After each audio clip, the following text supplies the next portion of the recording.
Iran కొత్త supreme leader అయినటువంటి ఈ అయాతుల్లా అలీ ఖమేని కొడుకు, రెండో కొడుకు అయినటువంటి మొజ్తబా ఖమేని. ఈ మొజ్తబా ఖమేనిని కాపాడుకోవడానికి ఇరాన్ తీవ్ర ప్రయత్నాలు చేస్తుంది.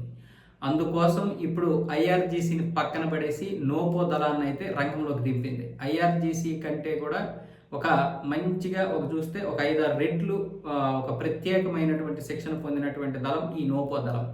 ఈ నోపో దళం 1991లో ఇరాన్లోకి వచ్చింది. అప్పటి నుంచి కూడా ఇప్పటి వరకు మంచిగానే ఇరాన్ కోసం ప్రయత్నాలు చేసింది. 1999లో విప్లవాన్ని, 2019లో విప్లవాన్ని కూడా అణచివేసి మళ్ళీ అయాతుల్లా అలీ ఖమేని చేతికైతే పగ్గాలు వచ్చేలా చేసింది. అంటే గత 4 దశాబ్దాలుగా అయాతుల్లా అలీ ఖమేని పగ్గాలు చేపట్టడానికి, ఎదురులేని నాయకుడిగా ఎదగడానికి ఈ యొక్క దళం కూడా ప్రధానమే. ఐఆర్జీసీ అలాగే బాసర్ దళాల కంటే ఇది నెంబర్ 1 స్థానంలో ఉంది. ఇది ఐఆర్జీసీతో ఉండదంట, సపరేట్గా ఈ దళం ఉంటుంది.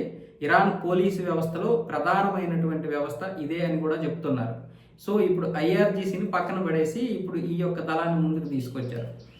ఈ నోపో అనేది ఫార్సీ సంక్షిప్త రూపం అంట. నిరోయే విజ్ పాస్తరాన్ వెలాయత్తు దీనార్థం. సుప్రీం లీడర్ రక్షణ కోసం ప్రత్యేక దళం అంట ఇది 1991లో వచ్చింది.